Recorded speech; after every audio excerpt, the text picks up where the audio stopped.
Ohayou minasan! Bem-vindos ao canal do outro lado da cena, o canal que vai trazer para vocês aí toda essa gama de cultura da Ásia para vocês. Se vocês gostam desse tipo de cultura, deixe o seu like, se inscreva no canal, ative o sininho, tá certo? E compartilhe esse canal aí com mais gente aí que também gosta também, assim como eu, assim como você gosta também aí da cultura asiática, tá bom?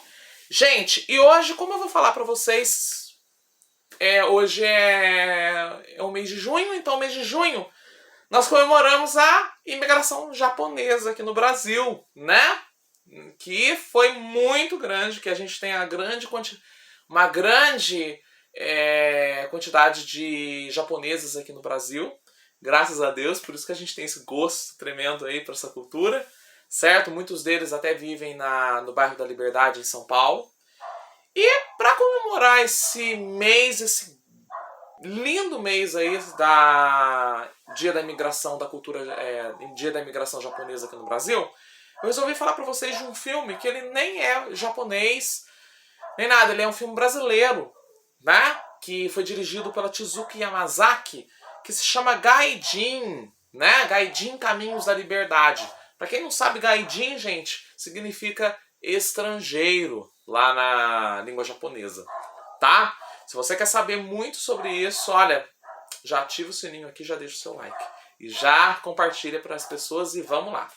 Gente, essa é a história do Gaijin, vai tratar realmente da história da primeira imigração japonesa aqui no Brasil, tá? No século XX, né, nas fazendas de café. Primeiro grupo de japoneses que vieram para cá.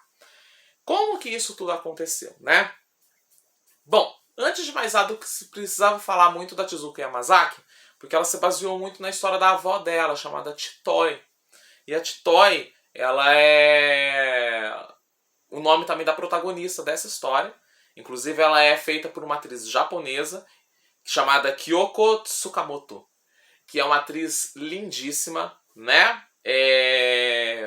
E também é feito aqui é feito por vários atores japoneses aqui.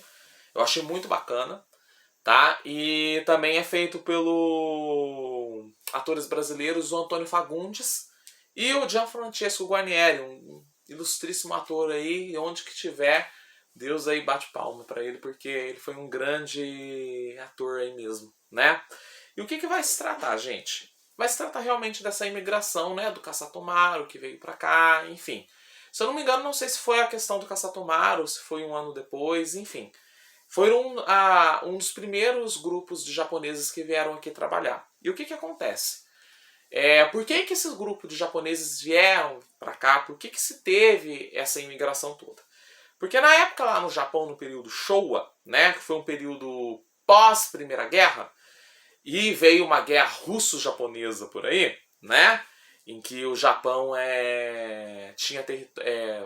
o Japão tinha territórios.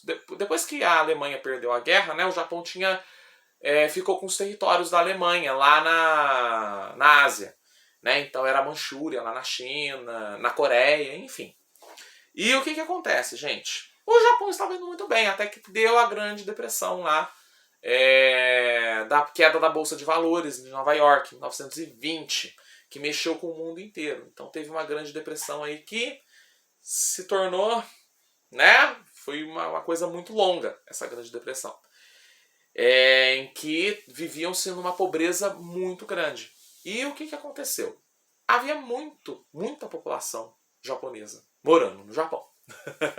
Então o que acontece, gente? O governo japonês, ele incentiva essas pessoas a se migrarem para as Américas, dizendo que lá vai ser a terra da oportunidade, que lá eles vão conseguir dinheiro, e quando conseguirem dinheiro eles vão poder voltar. E eles fazem essa grande propaganda, né? Propaganda, né? Daqui pro Brasil também. Inclusive tem até uma propaganda famosa no Japão que mostra um homem mostrando aqui com uma cara de felicidade a bandeira do Brasil, falando Aburajiru, que é Brasil em japonês, e mostrando que é a terra da oportunidade, enfim. E isso acontece com esses personagens, tá? Tem a Chitoi, com o marido dela, e mais uma leva de grupos de japoneses que vem aqui pro Brasil. E logo de cara nesse filme você vê que eles chegam na estação, eles já têm que saber toda a regra do que como funciona, carteira de trabalho como que funciona, tem que ver se eles têm doença, se não tem, fala sobre a questão do salário, a forma de governo. E essa é uma informação tão grande que os japoneses nem sabem. Os japoneses, na verdade, gente, eles nem sabem português pra vir pra cá, tá? Inclusive até eu assisti esse filme na televisão, então eles dublaram as partes japonesas, né? Eu não assisti o filme original mesmo, mas disseram que quando foi a mostra do cinema, vou dar pra você ver que os atores só falavam em japonês mesmo, enfim, tinha essa mescla. E algumas coisas faladas em português. E, gente, eles vão, né? Tem que ir lá e já começa, assim, nesse caos. Já começa já eles vindo pra cá de trem. E, assim, japoneses, eles não comem muito carne, né? Carne, assim, igual a gente, não nessa época. Até mesmo porque era muito escasso a questão de carne. Então era peixe, ou era arroz, ou era verdura, né? Carne era uma coisa muito difícil. E aqui eles já deram logo de cara o que o brasileiro tinha de melhor, que era a mortadela, né? E a mortadela, gente, o cheiro da mortadela, pra nós abre o apetite, né? Mas pra eles lá, eles sentiam aquilo, o cheiro muito forte, nem passava na cabeça deles comer aquilo. Porque não era da realidade japonesa, né? Da sociedade japonesa em que eles vinham. Inclusive até um menino foi comer, passou mal, que morreu, gente. Isso mesmo, ele morreu comendo mortadela, tá? E a mãe desse menino era uma mulher até elegantérrima, tá? Uma japonesa, né? Uma senhora japonesa muito elegante. E ela não queria nem saber mais da comida da mortadela. Porque ela culpava a mortadela por ter matado o filho dela. Enfim, vem esses imigrantes, né? Depois de todo esse caos, vem eles aqui na fazenda de café para poder trabalhar. E, gente, naquela época já estava vindo os italianos que já estavam brigando, já estavam discutindo. Por quê? Porque também fizeram a mesma propaganda na Itália e prometeram para os italianos que aqui eles teriam, eles iam trabalhar, iam ter casas para morar, eles iam com algum tempo ter as suas próprias terras para poder plantar e para poder fazer a vida aqui no Brasil. Mas não é isso que acontecia, não é verdade? Aqui era uma sociedade pós-escravocrata, né? Em que eles viviam da economia dos escravos africanos. E, como todo mundo sabe, escravo africano não tinha direito a nada, né? Era uma propriedade, nem salário tinha. E quando eles tinham que pagar alguma coisa, né, não pagavam, simplesmente. Né? Escravo não reclamava, escravo era tratado, a gente já sabe, infelizmente, o que a história aí fez, né? Graças a Deus isso acabou, uma realidade que não tem mais. Mas enfim, os colonos, né, os donos de terra, não sabiam disso, então passa isso no filme. Que quando eles iam para lá, eles dormiam em senzala, né? E os japoneses, quando vieram para cá, as poucas casas que tinham eram as casas que eram feitas de um material paupérrimo, onde os italianos moravam. Né? E os italianos já não queriam mais morar ali mesmo, já estavam abandonando esse cafezal ali, tá? E então os japoneses entraram lá. Não ligaram, acharam estranho, mas não ligaram, foram lá. E, gente, era complicado até a comunicação entre japoneses e os brasileiros, porque o japonês não sabia falar português, né? E nós aqui também, nós nem sabíamos, né, o que era japonês, para falar a verdade. A gente sabia só que existia o Japão e que era uma outra língua, mas assim, não sabíamos como estudar. Se hoje é mais difícil ter uma escola de idiomas, imagina naquela época, no século XX, nem tinha nada, não é verdade? E aí você vê a trapaça que alguns colonos faziam com os imigrantes, né? No caso aqui os japoneses, de prometer tudo, de não querer nada, de tratá-los como escravos, tá? Não tinha horário de almoço, não tinha nada disso. Era trabalho dia e noite, e os colonos ali. E, gente, não tinha uma lei trabalhista né? E se tinha, era assim, não era uma coisa que as pessoas vigiavam. Ah, você está fazendo isso com o seu trabalhador? Você está tratando ele bem? Você está dando os direitos que ele precisa? Isso não tinha, né? Isso estava começando a existir e não tinha muito essa vigia. E a Titoi passa por tudo isso, né? A Titoi, ela vê o marido dela trabalhando, tendo que não ter descanso para nada, e nesse meio tempo tendo que enfrentar colonos, tendo que enfrentar senhores, né, que chicoteavam escravos na época e queriam chicoteá-los ali também, tá? Era uma realidade muito chocante, né?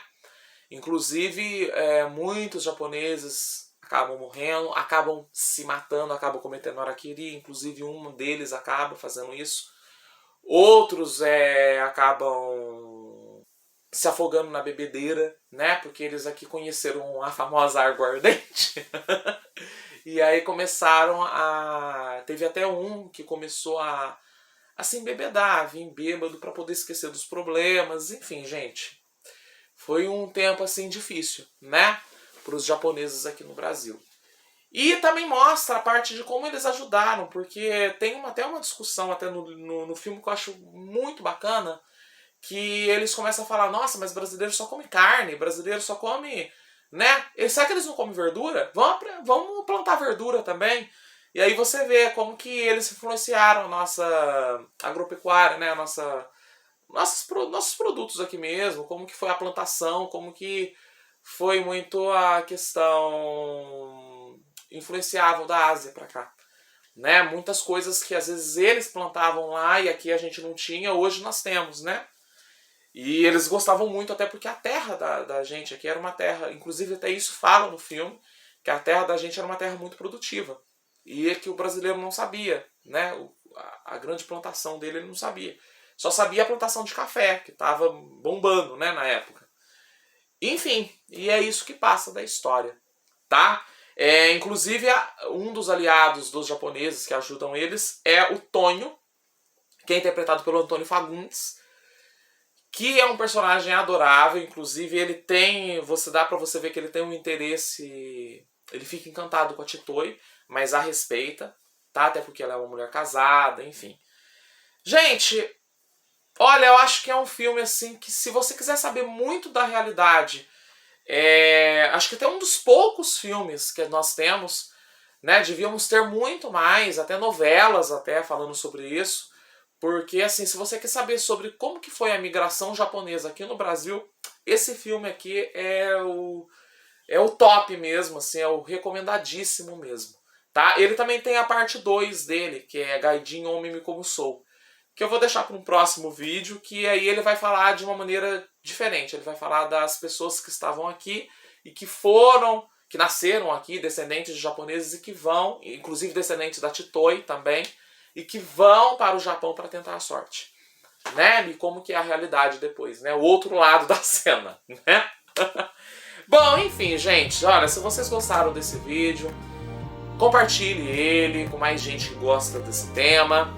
Mais uma vez aí, parabéns aí a todos os japoneses e descendentes que estão aqui.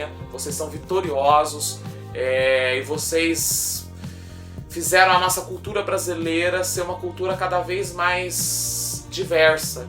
E isso acrescentou muito pra gente. Muito obrigado aí a vocês. Não só os japoneses, tá, gente?